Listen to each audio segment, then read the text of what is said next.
আসসালামু আলাইকুম ওয়ারাহমাতুল্লাহ। আজ আমরা মেরাজের রাতের শেষ অংশ নিয়ে কথা বলবো। এই সফরে মহানবী হজরত মোহাম্মদ সাল্লাল্লাহু আলাইহি ওয়াসাল্লাম আর কি দেখেছিলেন, আর এই পুরো ঘটনা থেকে আমাদের জন্য কি গভীর ও চিরস্থায়ী শিক্ষা রয়েছে। জাহান্নামের ভয়াবহ দৃশ্য। মেরাজের রাতে মহানবী সাল্লাল্লাহু আলাইহি ওয়াসাল্লাম শুধু আল্লাহর নৈকট্যেই যাননি, তিনি জান্নাত ও জাহান্নামের কিছু দৃশ্যও প্রত্যক্ষ করেন, যাতে তিনি তার উম্মতকে সতর্ক ও উৎসাহিত করতে পারেন সঠিক জ্ঞানের ভিত্তিতে। তিনি দেখেন এমন একদল মানুষকে যাদের ঠোঁট আগুনের কাঁচি দিয়ে বারবার কাটা হচ্ছে, আর জিব্রাইল আলাইহিসসালাম জানান এরা তারা যারা মানুষের মাঝে ফিতনা সৃষ্টি করত, মিথ্যা কথা রটিয়ে সমাজে বিভেদ সৃষ্টি করত। তিনি দেখেন এমন একদল মানুষকে যাদের পেট এত বড় যে তারা নড়াচড়া করতে পারছে না, আর ফেরাউনের অনুসারীরা তাদের পদদলে করে যাচ্ছে। এরা তারা যারা সুদ খেত। তিনি নারীদের দেখেন যাদের স্তন থেকে সাপ দংশন করছে। এরা তারা যারা নিজেদের সন্তানকে দুধ পান করাতে অস্বীকার করেছিল, অথচ অন্যের কাছে সেই দুধ বিক্রি করত, বা যারা এতিমের সম্পদ অন্যায়ভাবে গ্রাস করত। এই দৃশ্যগুলো দেখে ফিরে এসে মহানবী সাল্লাল্লাহু আলাইহি ওয়াসাল্লাম সাহাবীদের কাছে বিস্তারিতভাবে বর্ণনা করেন, যাতে তারা এসব গুরুতর পাপ থেকে সতর্ক হয়ে দূরে থাকতে পারেন। প্রতিটা শাস্তির ধরন সেই নির্দিষ্ট পাপের প্রকৃতির সাথে সামঞ্জস্যপূর্ণ ছিল, যা আমাদের বোঝায় আল্লাহর ন্যায়বিচার কতটা সুনির্দিষ্ট ও যথাযথ। জান্নাতের অতুলনীয় সৌন্দর্য। অন্যদিকে তিনি জান্নাতেরও অসাধারণ সৌন্দর্য প্রত্যক্ষ করেন, যেখানে নেককার মানুষদের জন্য আল্লাহ এমন সব নেয়ামত প্রস্তুত রেখেছেন যা কোনো চোখ কখনো দেখেনি, কোনো কান কখনো শোনেনি, কোনো মানুষের হৃদয়েও কখনো এমন কল্পনা আসেনি। তিনি জান্নাতে এমন নদী দেখেন যার পানি কখনো নষ্ট হয় না, দুধের নদী যার স্বাদ কখনো পরিবর্তন হয় না, মধুর নদী যা সম্পূর্ণ পরিশুদ্ধ। তিনি জান্নাতে কিছু বিশেষ মানুষের উচ্চ প্রাসাদও দেখেন এবং জিজ্ঞেস করেন এগুলো কাদের জন্য। তাকে জানানো হয় এগুলো তাদের জন্য প্রস্তুত রাখা হয়েছে যারা রাতের অন্ধকারে মানুষ ঘুমিয়ে থাকা সময় উঠে নামাজ পড়ে, যারা খাবার খাওয়ায় ও নরম কথা বলে, যারা রাগ সংবরণ করে ও ক্ষমা করে।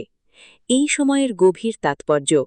এটা লক্ষ্য করার বিষয় যে এই মহান সম্মান মহানবী সাল্লাল্লাহু আলাইহি ওয়াসাল্লামকে দেওয়া হয়েছিল ঠিক তার জীবনের সবচেয়ে কঠিন সময়, খাদিজা ও আবু তালিবকে হারানোর পর, তায়েফে নিষ্ঠুরভাবে প্রত্যাখ্যাত ও রক্তাক্ত হওয়ার পর। এখান থেকে আমরা একটা গভীর শিক্ষা পাই। আল্লাহ তার বান্দাদের কষ্টের সময়ে কখনো ভুলে যান না, বরং কঠিন সময়ের পরই প্রায়ই আসে সবচেয়ে বড় সম্মান ও সাহায্য, যা মানুষের কল্পনারও বাহিরে হয়। যখন দুনিয়ার মানুষ আমাদের প্রত্যাখ্যান করে, অপমান করে, তখন আল্লাহ আমাদের নিজের নৈকট্যে ডেকে নিতে পারেন এমনভাবে যা আমরা কল্পনাও করতে পারি না। মহানবী সাল্লাল্লাহু আলাইহি ওয়াসাল্লামের জীবনের এই ধারা, কষ্টের পরপরই সম্মান আসা, আমরা তার জীবনে বারবার দেখতে পাব, আর এটা প্রতিটা মুমিনের জন্য একটা আশার বার্তা বহন করে। নামাজের গুরুত্ব ও তাৎপর্য। মেরাজের রাতে সবচেয়ে গুরুত্বপূর্ণ যে উপহার দেওয়া হয়েছিল তা হল 5 ওয়াক্ত নামাজ। এটা অত্যন্ত লক্ষণীয় বিষয় যে কোরআনের বেশিরভাগ বিধান আল্লাহ পৃথিবীতে জিব্রাইলের মাধ্যমে ধীরে ধীরে পাঠিয়েছেন, কিন্তু নামাজের বিধান দেওয়া হয়েছে সরাসরি আসমানে, আল্লাহর সাথে মুখোমুখি সাক্ষাতে, কোনো মধ্যস্থতাকারী ছাড়াই। এটা প্রমাণ করে নামাজ শুধু একটা নিয়মিত ইবাদত নয়, এটা একজন মুমিনের জন্য আল্লাহর সাথে সরাসরি সংযোগ স্থাপন করার সবচেয়ে বড় ও গুরুত্বপূর্ণ মাধ্যম। এই কারণেই নামাজকে বলা হয় মুমিনের মেরাজ।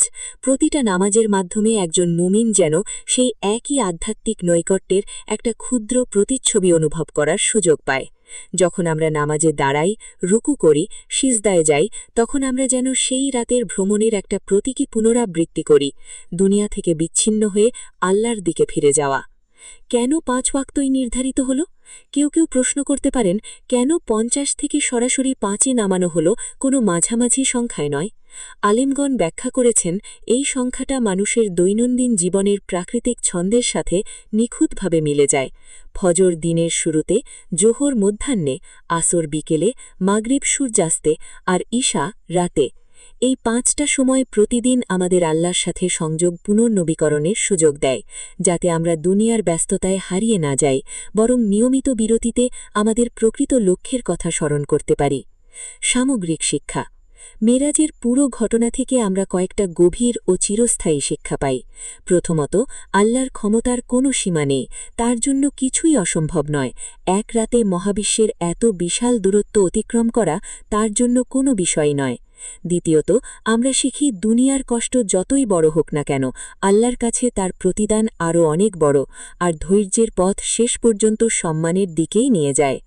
তৃতীয়ত, আমরা দেখি প্রতিটা পাপের একটা নির্দিষ্ট পরিণতি আছে, আর প্রতিটা ভালো কাজের একটা সুনির্দিষ্ট প্রতিদান আছে। আল্লাহর বিচার ব্যবস্থা নিখুঁতভাবে ন্যায্য। আর সবচেয়ে বড় কথা, নামাজ আমাদের জীবনে কতটা গুরুত্বপূর্ণ স্থান দখল করে আছে তা এই ঘটনা থেকেই স্পষ্ট বোঝা যায়। এটা আমাদের ধর্মের সবচেয়ে মূল্যবান উপহার, যা সরাসরি আল্লাহর দরবার থেকে এসেছে। আরও কিছু দৃশ্য যা তিনি প্রত্যক্ষ করেন। মহানবী সাল্লাল্লাহু আলাইহি ওয়াসাল্লাম আরও কিছু দৃশ্য বর্ণনা করেছেন যা আমাদের নৈতিক শিক্ষার জন্য অত্যন্ত গুরুত্বপূর্ণ। তিনি এমন একদল মানুষ দেখেন যাদের সামনে ভালো তাজা মাংস রাখা আছে, অথচ তারা পাশে রাখা পচা দুর্গন্ধযুক্ত মাংস খাচ্ছে।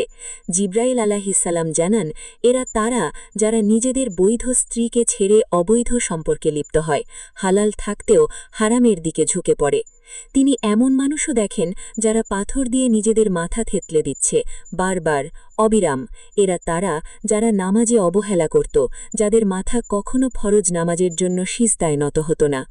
এই দৃশ্যগুলো নিছক ভয় দেখানোর জন্য নয়, বরং একটা গভীর শিক্ষামূলক উদ্দেশ্য বর্ণনা করা হয়েছিল, যাতে উম্মত বাস্তবে বুঝতে পারে দুনিয়ার প্রতিটা কাজের আখিরাতে একটা সুনির্দিষ্ট পরিণতি আছে, আর সেই পরিণতি সেই কাজের প্রকৃতির সাথে সরাসরি সম্পর্কিত। উপসংহার: আজ আমরা মিরাজের শেষ অংশ এর গভীর শিক্ষা নিয়ে জানলাম। এবার মহানবী সাল্লাল্লাহু আলাইহি ওয়াসাল্লামের জীবনের একটা নতুন অধ্যায় শুরু হতে চলেছে। আগামী পর্বে আমরা জানব কিভাবে ইয়াসরিব শহরের, যা পরবর্তীতে মদিনা নামে পরিচিত হবে, কিছু মানুষের হৃদয়ে ইসলামের বীজ বপন হতে শুরু করল, যা শেষ পর্যন্ত হিজরতের পথ প্রশস্ত করবে। আল্লাহ হাফেজ। আসসালামু আলাইকুম ওয়া রাহমাতুল্লাহ।